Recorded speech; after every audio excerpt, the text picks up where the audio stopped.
अहिल्या के उद्धार की कथा के जितने पात्र हैं पहले उनका परिचय कर लेते हैं। सबसे पहले जो कथा की केंद्रीय पात्र है अहिल्या, वो कौन है? एक बात ध्यान देने की, अहिल्या सामान्य इंसान नहीं है, वो अप्सरा है। अहिल्या, अ मतलब नहीं, हल्या मतलब दोष होता है, अ मतलब नहीं, जिसमें कोई दोष नहीं है वो है अहिल्या। अहिल्या का नाम इस तरह से पड़ा। और ब्रह्मा जी ने एक सुंदर नारी की रचना की। इतनी सुंदर स्वर्ग में कोई अप्सरा नहीं, रूप में, गुण में, यौवन में कोई दोष नहीं था। ऐसी निर्दोष नारी का नाम रखा उन्होंने, ब्रह्मा जी ने, अहिल्या। जब देवराज इंद्र ने देखा तो अहिल्या पर मुग्ध हो गया। उसने ब्रह्मा जी से प्रार्थना की, इतनी सुंदर नारी को आप हमें उपहार के रूप में हमें दें। ब्रह्मा जी ने कहा तुम इसके लिए उपयुक्त पात्र नहीं हो। और उस सुंदर नारी अहिल्या को उन्होंने गौतम ऋषि को दिया और ब्रह्मा जी ने उनसे विवाह संस्कार कराया। अब गौतम पत्नी अहिल्या कहलाने लगी। गौतम ऋषि कौन? अपने युग के श्रेष्ठतम ऋषि। जनक और विश्वामित्र से क्या संपर्क था उनका? जनक के पूर्वज राजा निमि, जो इक्ष्वाकु वंश के ही थे। निमि के पुरोहित और इक्ष्वाकु के भी पुरोहित थे कौन? वशिष्ठ ऋषि।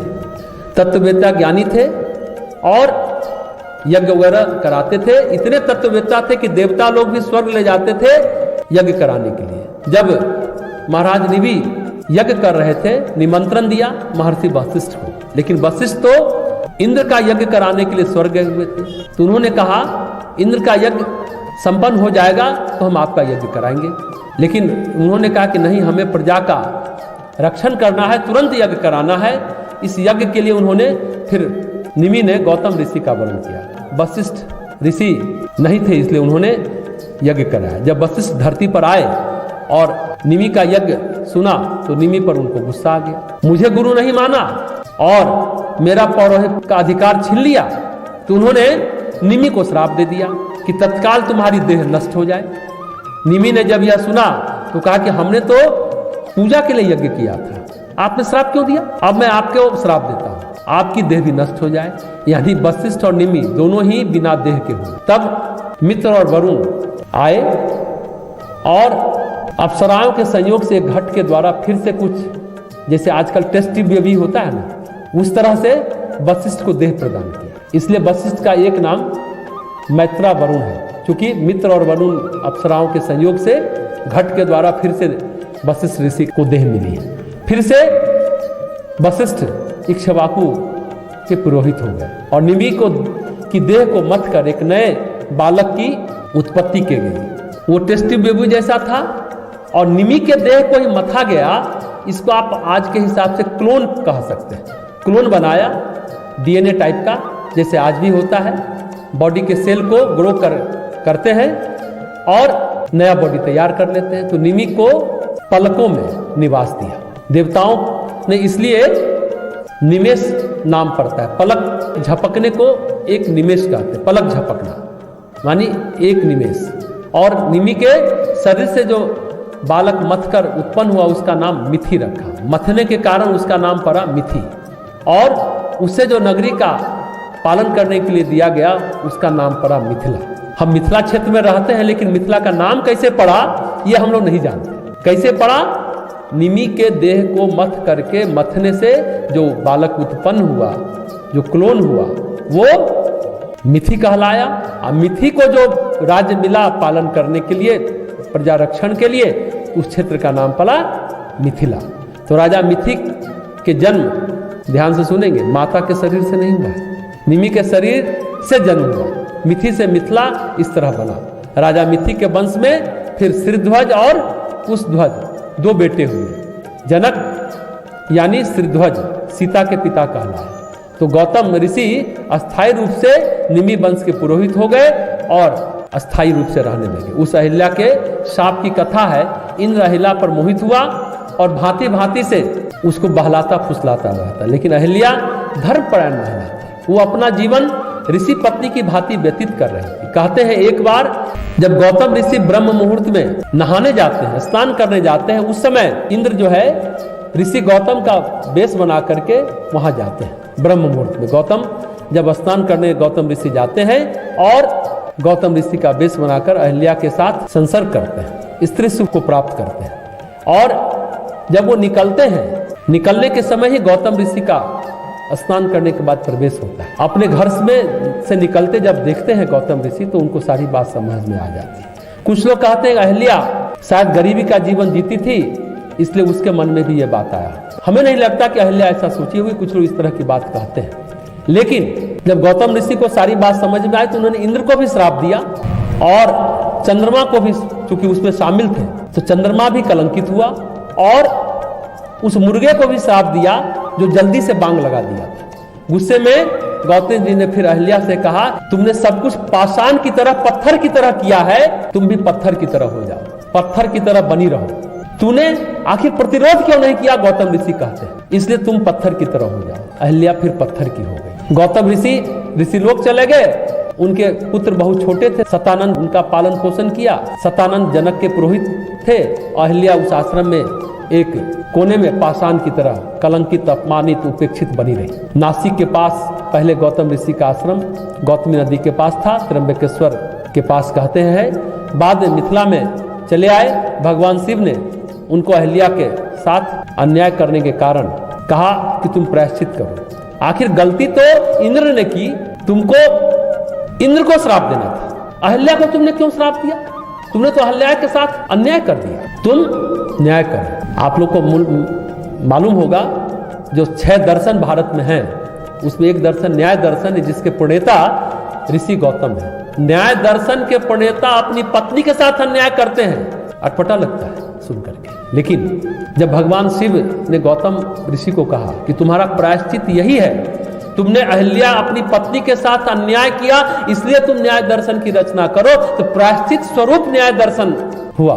कहते हैं बाद में गुस्से के बाद महर्षि गौतम को थोड़ा अपराध बोध ही हुआ, तो उन्होंने फिर अहिल्या को कहा कि रघुवंश के 2 बालक यहाँ आएंगे, उनके बड़े पुत्र द्वारा तुम्हारा उद्धार हो। कहते हैं ऋषि वाणी मिथ्या नहीं जाती और संयोग बना कालक्रम में विश्वामित्र गौतम ऋषि की पत्नी का उद्धार करने के लिए श्री राम को वहां लाए। और ये सारी बातें इतिहास पुराण की कथा में वर्णित है। अब इस कथा का तात्विक अर्थ समझें। इस कथा के पात्र है गौतम, भगवान श्री राम, ऋषि विश्वामित्र और अहिल्या। गौतम ऋषि तो हैं, लेकिन इंद्रियां जिसमें माया का तमस गया नहीं था, माया के पार वो नहीं जा पाए थे, माया को भेद नहीं पाए थे। गौतम ऋषि को क्रोध आ गया। अहिल्या तो निर्दोष रही, गौतम ऋषि के कारण वो पत्थर की बनी। और सदगुरु अगर के रूप में वो रहती तो उनके जीवन में भी प्रकाश आता, अहिल्या के जीवन में और प्रकाश। तो भगवान श्री राम की भूमिका परमात्मा की भूमिका है और इंद्र की भूमिका मन के क्षुब्ध होने की भूमिका है, इंद्रियों को दूषित करने की भूमिका इंद्र की है।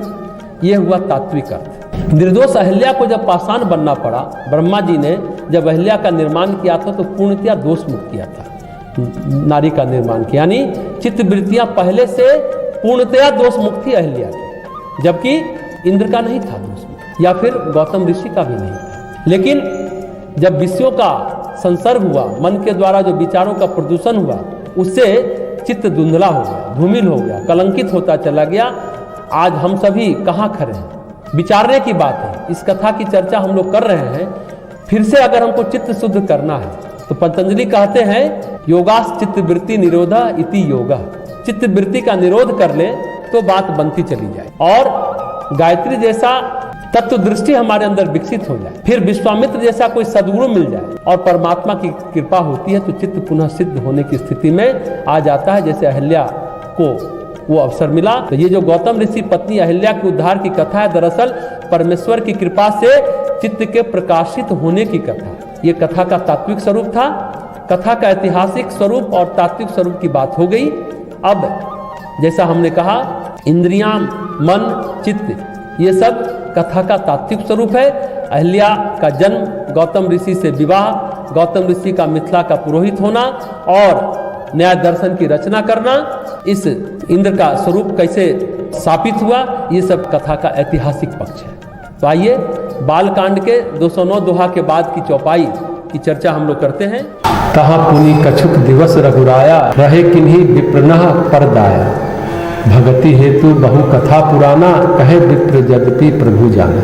बालकांड के 209 दोहा के बाद की चौपाई है। प्रसंग है भगवान श्री राम और लक्ष्मण को ले गए हैं विश्वामित्र यज्ञ की रक्षा करने के लिए, जिसकी हम लोग चर्चा कर चुके हैं। यह यज्ञ विशेष था। दरअसल रावण का आतंक पूरे आर्यावर्त में था और उसी तरह रावण अपने ठिकाने बना रखे थे आर्यावर्त को घेरने के लिए, भारतवर्ष को घेरने के लिए।